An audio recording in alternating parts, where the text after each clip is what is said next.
Assalamualaikum warahmatullahi wabarakatuh. Tabi pun tabi ngalimpo. Alhamdulillahirobbil alamin. Ibu panjatkan puji dan syukur kehadiran Allah Subhanahu wa taala yang telah memberikan kesehatan kepada kita semua. Semoga kita selalu dalam keadaan sehat ya nak ya, walafiat. Amin amin ya robbal alamin. Alhamdulillah, hari ini kita masih mengikuti pelajaran bahasa Lampung ya, yang memasuki bab 3 nak ya. Oke, baiklah anak-anak. Hari ini kita akan mempelajari tentang karya sastra lisan Lampung ya, atau yang disebut dengan sasikun. Sebelum kita mempelajari tentang karya sastra lisan Lampung, tentang sasikun, ada beberapa macam dari karya sastra lisan Lampung ya nak ya, yang perlu kalian ketahui. Yang pertama ada puisi, reringget, pisaan nak ya. Nah, hari ini kita akan membahas tentang materi sasikun. Pasti di antara kalian masih ada yang bingung apa itu tentang karya sastra lisan Lampung sasikun. Nah, sasikun di sini merupakan peribahasa. Nah, tentu kalian sudah tidak asing lagi dengan pembelajaran tentang peribahasa ya. Nah, dalam pelajaran bahasa Indonesia sudah dipelajari juga tentang peribahasa. Nah, baiklah anak-anak, apa itu peribahasa atau yang disebut juga dalam bahasa Lampung dengan sasikun? Nah, peribahasa atau sasikun adalah kelompok kata atau kalimat yang berupa ungkapan, biasanya mengiaskan keadaan seseorang yang sering kita jumpai dalam pergaulan sehari-hari. Ungkapan tersebut bisa berupa pujian, sindiran, nasihat, serta juga bisa motivasi nak ya. Kalian akan sering mendengar peribahasa ini dalam kehidupan sehari-hari. Oke, selanjutnya ciri-ciri peribahasa. Apa sih itu ciri-ciri peribahasa? Di sini terdapat 4 komponen nak ya. Yang pertama, apa itu ciri-ciri peribahasa? Kata-kata yang ada pada peribahasa memiliki struktur yang tetap. Nah, artinya di sini yang tetap ini tidak berubah-ubah nak ya. Tidak bisa diubah dia karena sudah ada kata yang tetap. Yang kedua, ada peribahasa biasanya menggunakan kata yang teratur, enak didengar, serta mempunyai makna tersendiri.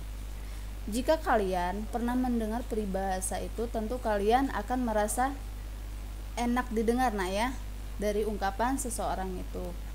Kemudian komponen yang ketiga di sini ada biasanya peribahasa diciptakan, dibentuk berlandaskan dan juga perbandingan yang sangat teliti terhadap alam dan peristiwa yang terjadi. Nah, jadi di sini peribahasa itu diciptakan atau dibuat, nah ya, dibuat dalam bentuk perbandingan yang sangat teliti terhadap alam sekitar, peristiwa yang terjadi. Oke, selanjutnya komponen yang keempat ada peribahasa dibentuk dengan ikatan yang padat dan indah sehingga peribahasa akan melekat di mulut masyarakat hingga turun temurun. Nah, maksud komponen keempat ini, jadi peribahasa itu pada saat orang tua kalian masih sekolah dulu, mungkin sudah ada peribahasa ini sampai sekarang tidak berubah-ubah nak ya. Jadi tidak bisa dirubah. Jadi hingga turun temurun. Oke, selanjutnya tujuan peribahasa. Nah, apa sih itu tujuan peribahasa? Nah, di sini tujuan peribahasa ialah penggunaan peribahasa bertujuan untuk menyampaikan suatu kehendak kepada pihak yang diajak berbicara tanpa mengurangi rasa hormat dan menyinggung perasaan orang lain. Sementara maksud sang penutur, maksud dari yang menyampaikan peribahasa itu tercapai kepada orang yang akan mendengar peribahasa tersebut. Nah ya. Oke, itulah tadi dari tujuan peribahasa. Nah, di sini selanjutnya jenis-jenis atau macam-macam dari peribahasa. Macam-macam peribahasa terdapat 5, nak ya. Ada 5 jenis. Yang pertama kita akan membahas peribahasa yang disebut juga dengan bidal. Apa sih itu bidal? Bidal adalah peribahasa yang mengandung nasihat atau peringatan-peringatan, sindiran dan motivasi. Oke. Jadi di sini peribahasa itu yang mengandung nasihat, nak ya. Peringatan atau motivasi yang bisa membangkitkan seseorang untuk lebih baik lagi. Selanjutnya di sini terdapat contoh dari bidal. Apa sih itu contohnya? Yang pertama itu dialek O ya. What ubi what tales, what budi what bales. Kemudian selanjutnya ada dialek A. What ubi what bales, what budi what balas. Nah, maksud dari peribahasa tersebut ialah perbuatan yang baik akan menimbulkan yang baik juga. Nah, jadi di sini apabila kalian selalu berbuat baik akan selalu mendapatkan kebaikan. Justru sebaliknya, jika kalian sering atau melakukan kejahatan akan menimbulkan yang jahat juga tentunya ya. Sebaliknya, nak ya. Nah, ini maksud dari peribahasa bidal ya. Arti di sini what ubi what tales adalah ada ubi, ada talas, ada budi, ada balas. Oke, selanjutnya ya, yang kedua. Pepatah. Nah, tentu kalian sudah tidak asing lagi ya dengan pepatah. Pepatah adalah kiasan tentang keadaan atau kelakuan seseorang. Dalam pepatah tidak ada unsur sindiran dan kalimat tersebut berbentuk kalimat selesai. Jadi di sini tidak mengandung unsur sindiran, nak ya. Oke, contohnya di sini ada dialek O. Ibung mak Jawo jak kumpuno. Dialek A, ibung mak Jawo jak kumpuni. Nah, arti dari pepatah tersebut ialah rebung tidak jauh dari rumpunnya. Tentu kalian sudah paham ya, sudah pernah mendengar, sudah tidak asing lagi.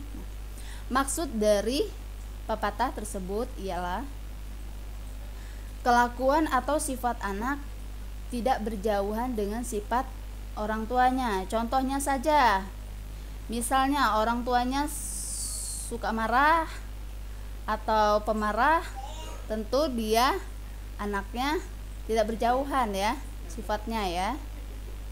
Bisa juga dari kulit, nah ya, dari fisik juga bisa ya. Selanjutnya kita yang ketiga ya, perumpamaan. Perumpamaan ialah pengungkapan keadaan atau kelakuan seseorang dengan menjawab perbandingan dari alam sekitar. Dalam perumpamaan, memperbandingkan benda-benda di sekitar dengan perbuatan atau kelakuan dengan membubuhi kata gegeh. Nah, jadi di sini apabila kalian melihat peribahasa yang menggunakan kata gegeh, gegeh ini artinya adalah seperti, nah ya. Dalam bahasa Lampung disebut dengan gege, artinya seperti. Nah, jadi apabila kalian melihat pengungkapan dengan kelakuan seseorang yang menggunakan kata gege disebut dengan perumpamaan. Di sini ada contohnya ya. Contoh dari perumpamaan yaitu dialek A gegeh nyeceh ke uyah di hujan. Dialek O gego nyecoh ke uyah di tari. Maksudnya di sini menceritakan aib keluarga terhadap orang lain. Nah, jadi di sini ini merupakan membandingkan, nah ya, membandingkan perbuatan seseorang ya yang sering menceritakan aib keluarga terhadap orang lain. Ini merupakan sifat yang jelek ya. Nah, arti dari perumpamaan tersebut ialah seperti membasahkan garam di hujan. Jadi maksudnya menceritakan aib keluarga terhadap orang lain ya. Ini sifat yang jelek. Oke, selanjutnya kita masuki jenis peribahasa yang keempat. Ada ibarat. Apa itu ibarat? Tentu kalian sudah tidak asing juga ya, sama dengan perumpamaan. Dalam pembelajaran bahasa Indonesia juga ada ya. Apa itu ibarat? Ibarat adalah peribahasa sama dengan perumpamaan, menggunakan kata gegeh. Nah, hampir mirip dengan perumpamaan yang sudah dijelaskan nomor 3 tadi ya nak ya. Namun kalimat tersebut dilengkapi dengan penjelasan yang dimaksud. Oke. Di sini terdapat contohnya. Dialek O, kemarau setahun, hujan sekebian. Dialek A, kemarau setahun, tarai segani. Nah, arti dari contoh ibarat ini ialah kemarau setahun, hujan sehari. Artinya ya. Jadi maksudnya di sini adalah, maksud dari contoh ibarat ini, perbuatan kebaikan yang begitu lama terhapuskan sesuatu kekeliruan atau kesalahan. Contohnya Ibu jelaskan, orang yang baik tiba-tiba melakukan sesuatu perbuatan yang jelek, akan terhapuskan si kebaikan yang telah ia lakukan selama ini. Contohnya saja, seorang ustadz tiba-tiba membunuh seseorang. Ya, contohnya itu ya nak ya. Pernah kalian mendengar ya. Jadi selama ini kita sering melakukan kebaikan terhadap orang lain, tiba-tiba hilang saat kita melakukan sekali perbuatan yang salah. Oke, selanjutnya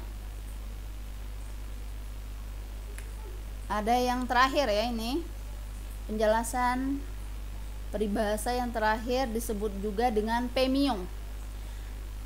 Dalam peribahasa berbentuk pemio berisikan kalimat yang bentuknya sudah populer, mengandung berbagai unsur jelek ataupun baik ya.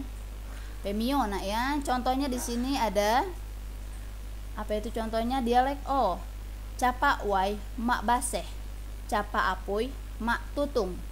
Dialek A, campa wai mak baso, campa apoy mak tutung. Nah, jadi di sini artinya adalah masuk ke air tidak basah, masuk ke api tidak mutung. Nah, tentu kalian masih bingung maksud dari contoh pemio ini. Maksudnya adalah orang yang betul-betul masih muda dan gagah tidak memilih dalam bekerjanya. Jadi di sini kalian, apabila kalian mendapatkan suatu pekerjaan, jangan memilih pekerjaan tersebut nak ya.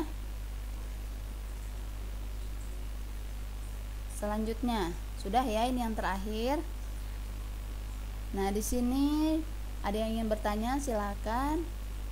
Ibu rasa sudah mengerti semua ya jenis-jenis dari peribahasa di atas ya. Nah, kalau sudah paham semuanya, Ibu akan memberikan kalian tugas.